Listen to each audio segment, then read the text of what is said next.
Welcome to another episode of the Empowered Half Hour. I am so excited to share today's guest, which is a fellow master life coach and friend of mine that I met in life coach certification, Michael Mammina.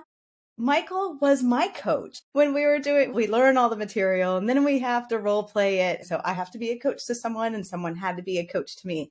And I had Michael as my coach. And even though I had been through the material a couple times, you just had such an incredible way to get like my diamonds up, I'd like to say. Like we got them up, they were dirty, but you helped me dust them off.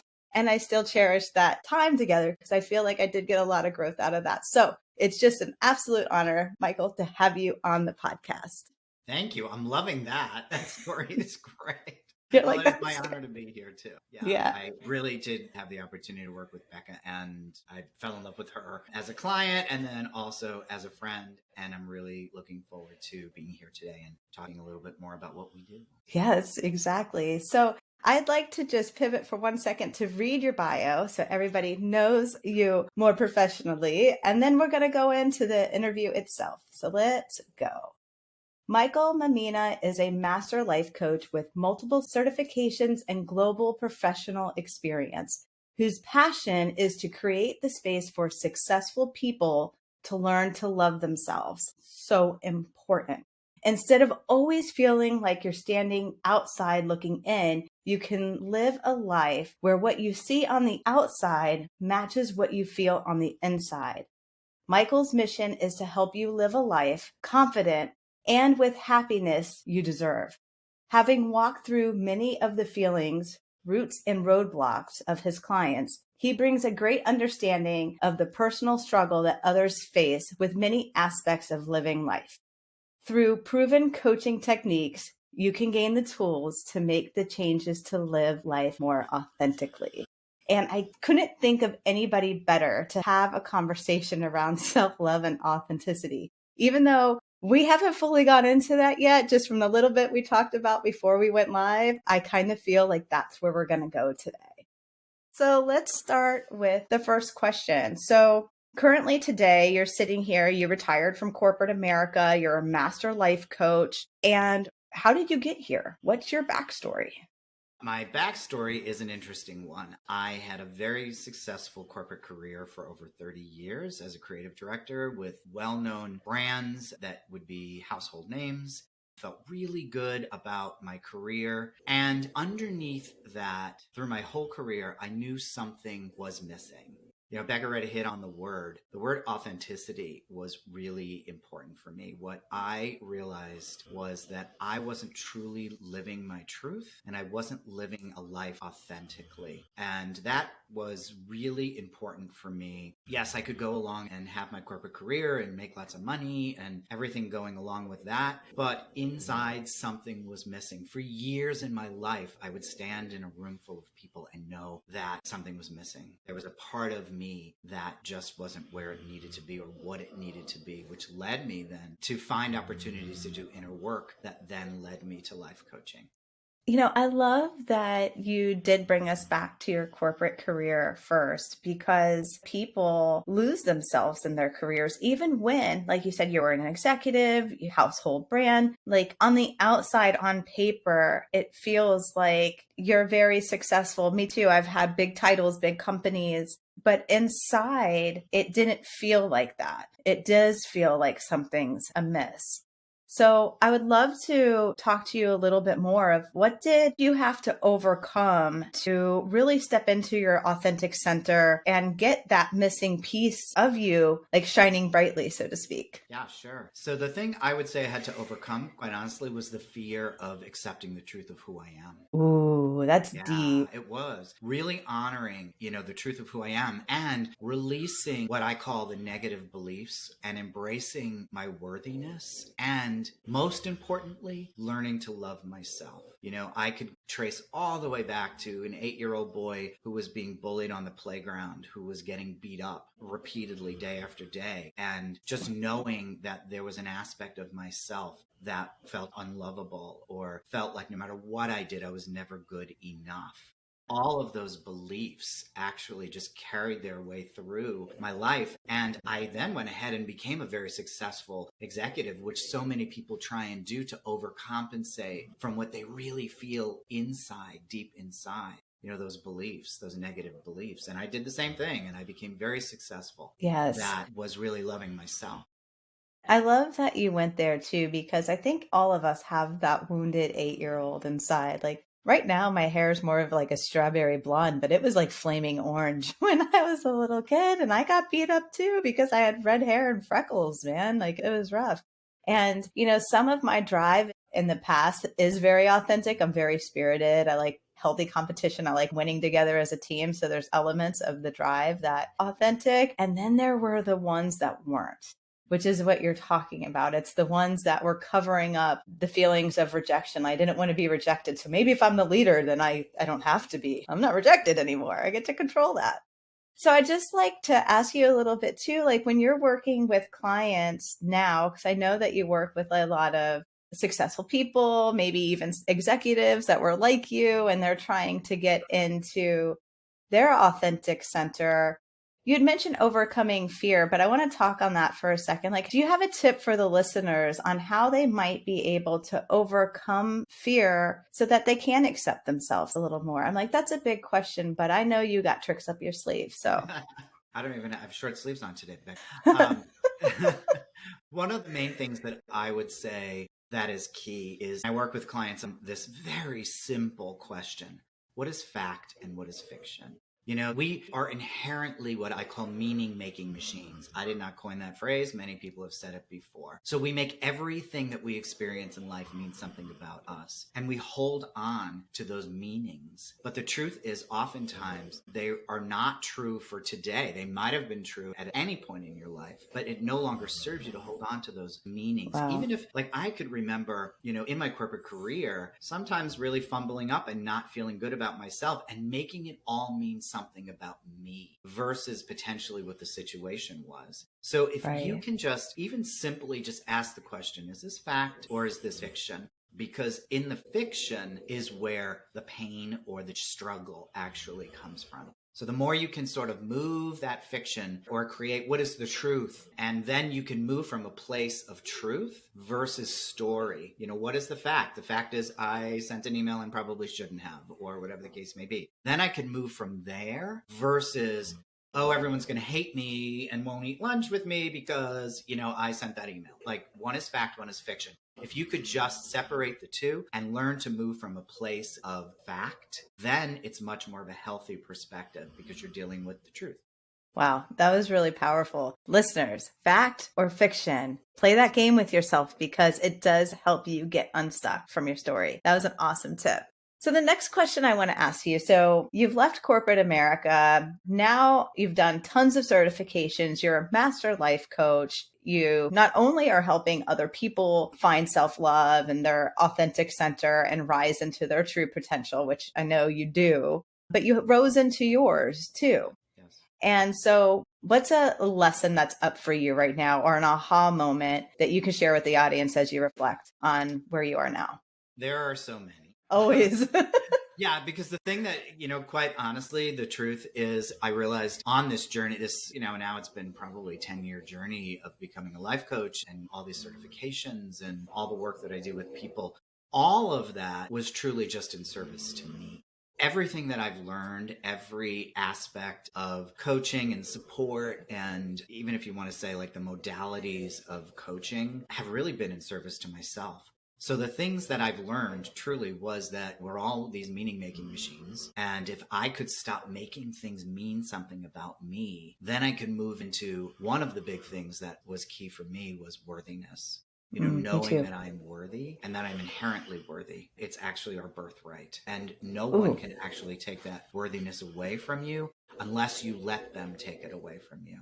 Wow. Can you say that again? Listeners, listen up on what he said on worthiness. What is worthiness? Our inherent what? Yeah, we are all inherently worthy. It's our birthright. We are born worthy. Woo! No one can take away your worthiness unless you let them take it away. That's And when the people craziest thing about it. and when people try and take away your worthiness, it's usually because of their own lack of self-worth. So again, don't make it mean something about you. Make it potentially be a circumstance of theirs. Oh, wow. That feels like a mic drop moment. I have goosebumps head to toe. That was awesome. I think in doing this work with you, we know that worthiness is really at the core of why people struggle. Maybe it shows up as I'm not good enough, or this situation's not safe, or it all has its different ways of manifesting. But at the end of the day, we separated from that inherent worthiness. And so one of the things that I really love about your coaching style is you have a very like natural way and loving and supportive way of bringing people back to their center. And so Yeah. I love that you shared that because I feel like that's what you do. Thank you. You know, what people also don't realize when it comes to worthiness is that so much of it is about beliefs, what people have told you about your worthiness. You know, I'm a gay man, I'm part of a marginalized community who often says just being gay, you're not worthy of certain rights or whatever the case may be. So you take on those aspects or lack of worthiness, and then you just carry it further. You can even have like familial or generational worthiness. My Absolutely. grandparents felt this way, or my parents felt this way about their worthiness or their level of worthiness. Therefore, I feel this way and I carry this along. So when we're looking at where, when we work with clients and we look at worthiness overall, it's like, where is it coming from? Where is your measurement of worthiness coming from? And what do you need to do to give it what it needs so that you can rise it up and really strengthen it? Wow. That's really incredible because you're right. The worthiness stems from so many different things, but where is it coming from? Is it really your voice or was it someone else's voice or is it a societal voice? Correct. Like being able to peel back those layers ends up being very liberating after you've done the hard work of exploring it. Yes. And I like to say, people say peeling back the layers of the onion. I like to say peeling back the petals of a rose. I love when you first said that, I was like, that's so much more beautiful Yes. and And accurate. And for me, what it really comes down to is taking that journey and that journey inside. All of it is about taking that journey inside because you're the only one that's in there with you, so to speak. There might be lots of voices, but when you're inside and you're taking that journey inward, that's when you find the truth. That's where you find those answers, that wisdom. That's there. And all you need to do is learn to tap into it. And I say all you need to, and people are like, well, how do you do that? Well, there are lots of different ways that you can do that. But when you get inside, when you stop the monkey chatter, when you stop the meaning making, when you increase your worthiness, allow yourself to have the life that you want, that's truly happiness. And that's when you get to really self-love. And that's the truth of who you are, is that you also are inherently love. Everyone is love. So when we can get to that point of clearing everything else, letting that self-love, that's the first place to start, is with self-love. Then from there, you can let it go and you could bring it out into the world in ways that you can't even imagine. Oh, that's so beautiful. And it makes me want to ask you two other questions. So one is, since you have encountered self-love for yourself, what is something that's changed? What's changed for you as a result of loving yourself? So much has changed. I would That, say, I would assume so. But yeah, so I right. was like, let's get into that because that's really Exactly. cool. I would say that the number one thing that has changed for me is the knowing that, as I said before, you can always tap in, you can always go inside, and the clarity and the answer is inside, because that's where my self-love and my self-trust then becomes. Reinvention coaching is, that's one of the modalities that I teach or I coach through, and it's all about returning to the essence of who you are. So the more we can get clear on who we are, and that's the biggest thing that happened for me. Once I became really comfortable in who I am and learned to love myself, then I could walk through life much more authentically. And I have the tools When you sort of go, wait a minute, the world's starting to get crazy, I can pull myself back in. So the thing that's changed for me is what used to potentially be the rabbit hole is not very deep anymore, because I That's realize great. now when I'm there, I can stop myself and I could say, wait a minute, what is fact? What is fiction? What do I need to do to move forward in a different way? So for me, one of the things I'm really passionate about is personal reinvention for people and wherever they're finding themselves in their life. And that's really through this idea of healing and self-love. One of my favorite taglines that I use is always fly, which the acronym is first love yourself. Again, when you're in that place, that's where you're going to be living a life really from confidence and healthy and excited and happiness that you deserve. Then that's really where you get to feel perfect exactly as you are. You don't need to necessarily bring forth personas or put on masks. When you're comfortable with who you are, the rest of the world just falls into place. And that's where you can feel perfect exactly as you are. Do you hear that, listeners? The world falls into alignment for you when you honor who you are. Like, Michael, I think there's going to be so many quotes coming out of this. It's so good. Another question, you mentioned a little bit about passion, and I want to get back to that in a second.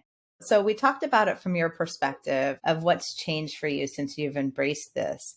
But give me a sense of what you've seen change in your clients from embracing this work. Well, I've seen so many changes. I mean, I've seen people heal relationships that they thought could not be healed. I've seen people see themselves for the first time. Wow. Where they always were told who they were versus knowing who they are. That's been a really big That's one. profound. I've learned, had people who realized that they were living in what we call their story. Their life is just this big story that they made up. What is the truth versus what is not the truth, fact or fiction? And that they use these stories just as a way of connection versus authentically letting themselves be seen for the truth of who they are and attracting people to their life that resonate with that truth, that wholeness of who they are, dropping the story and truly being who they are. Yeah, that's absolutely beautiful. And you mentioned before that you get really passionate about this work, but bringing in passion again, what makes you passionate to continue doing this work? I mean, you've retired, you could retire, like completely retire if you wanted to, and now you're choosing to help others. Why are you passionate about this work? I'm passionate about this work because I have been on the other side of it. Yeah. I'll say for 55 years of my life, I was in this place of struggle and I just didn't know why. And when I found out why, and when I was able to really get in there and clean it out, taking that inner journey, then I felt like I wanted to give it away at the grocery store. Like, can I just stand and hand it out and be of service to people? I love being of service. I've changed my whole perspective. Yes, corporate is really important. Companies are important. Jobs are important. And I went from being in a profession, if you will, that sort of takes from people, turning it to how can I be of service? How can I give? And that's really why I continue to do what I do. The more I can give. I'm also a wedding celebrant and I love writing weddings and celebrating love, and did one last weekend, doing one this weekend, and creating a ceremony for a couple that they'll remember for the rest of their life. Being in service to people, doing retreats, being a retreat leader, taking people on transformation, travel journeys, giving people the opportunity to really step into the truth of who they are. That's why I do what I do. And I love that aspect of what I do.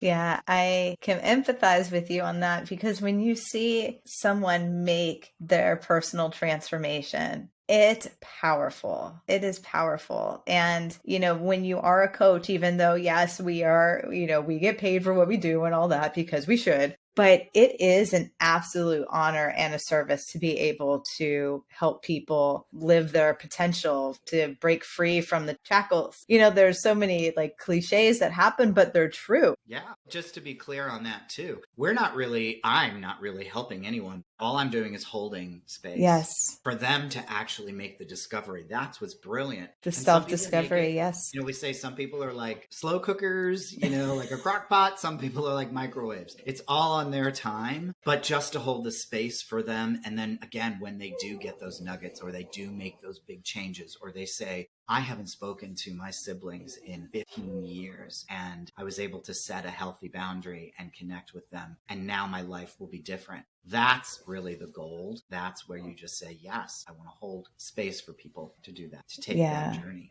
That's amazing. And I want to ask another question. I'm trying to figure out how I exactly want to word it, but it's around like, how can someone, like for our listeners, if they embrace this concept of self-love and embracing their authentic self and we're willing to do the work, how could this empower their life? When we take the time to do the inner work, when we take that inner journey, that really opens the door to loving yourself, as you said. And when you can truly love yourself, then you're actually empowered to live your life from that place. And then here's the real wonderful part of it. Then in turn, what you're doing is you're going to model that self-love and you empower other people to do the same. There's nothing that you need to do. It's a ripple effect. It's truly that, the little stone in the center of the pond. And then when you can come from that place, when you could take that journey and allow yourself to get to that space of self-love, you naturally will empower others to do the same. It's like you're giving permission for them to truly be authentically who they are just by you being authentically who you are. That's how the love empowerment that. actually works. I love the ripple effect because it's true. When you're in space with someone who's feeling like joy or very comfortable and confident, not cocky, but comfortable and confident in their own skin, you're like, oh, I want some of that. Right. And you just feel it. I mean, yes. You just energetically can feel the space, right? So one question that I want to ask that I think people who, when I'm doing discovery calls for coaching, you and I both have specialties in the shadow and in shadow work, shadow beliefs. And I just would like to demystify the shadow a little bit for our listeners. It sounds like, oh my gosh, I'm going to do shadow work. This is going to be really scary. I'm not going to lie. There's some tears that generally happen, but just a couple. It's not a big deal. But I want to talk about the benefits of approaching shadow work and, maybe not make it so it's not so scary for people. Sure, I would love to, because, shadow work it's a gift that you can give yourself, because the more you can go into the dark, ultimately what you're doing is you're learning then to love the light and see the light even more. So the darker it can get, the more you can shed light on those shadows. And that's really all you're doing, is you're just turning the light on things that we've been hiding from, basically. And when you turn the light on them and you realize what is the truth, and is it still in service for you to be holding on to some of those shadows? When you realize that it's not, and work with it from a place of empowerment and possibility, yes, what it does is it grows the light even more. We have to understand the dark. Again, I'm sure there's so many people that have said this. Carl Jung was the one who started the whole shadow work. I was fortunate to work with Debbie Ford and now Nancy Levin in the whole shadow concept. The more we can understand the dark, the more we can have the light. So if you truly love that feeling of the light and what it can do to move you forward, then the more you can excavate in the dark and clean out the dark, the more light you get. And I love that. You'll also spend less time in the dark. Yes, yeah. I'm over here like celebrating because that's the key. The idea of doing shadow work and why you want to work with a master coach like Michael is because the goal isn't to get stuck in the shadow. And I think a lot of people are like, oh my gosh, like that's scary. I mean, the whole idea is to get you higher into your light or into your higher vibrations by exploring and excavating what you're trying to hide, because when you're not spending that energy hiding, you're getting to spend that energy living, and it's just a complete game changer. So high five, Michael. It was awesome. That's awesome. Did that answer that for you, or do you want to go more? If we had more than a half an hour, I would ask more questions, 100%. I love what you said about don't be afraid of the dark, or how do we disband that idea? Because again, the more you can look there, the more light you're going to have. Because just, the yin and the yang truly is the yin and the yang. Yes. You must have one to have the other, to understand the other. You have to have sadness to truly understand happiness. It's the same thing. You need to have the shadow to understand the light. Yeah. And, we're winding down, but I also just want to share that it's like when you're bypassing your shadow, there's always a level of angst that you're feeling, right? Or maybe worry, but there's an unsettled feeling. And you can't feel anxiety and joy at the same time. They're conflicting feelings. And so you might have moments of joy, but then you're going to go back to anxiety. And it's just so freeing to be able to do this guided work and then be able to come back up. Yes. And the beauty of it is through the coaching, you then are creating this tool belt, so to speak, of, when you're seeing yourself going into a shadow or you discover a shadow, you go, now what do I do with that? Versus, perhaps prior you would see the shadow and you would get lost in it. Now you would have the tool to be able to say, there's one of my shadows. What do I need to do? What is one of those beliefs that I have about myself? What do I need to do to shift it? And you'll have the tools to actually do it. And the beautiful thing about working with a coach is there are so many beautiful things, but you're not going alone. You're not going into the shadow by yourself. You're there with someone who knows how to support you in that journey and how to get you back out and see to the other side of it.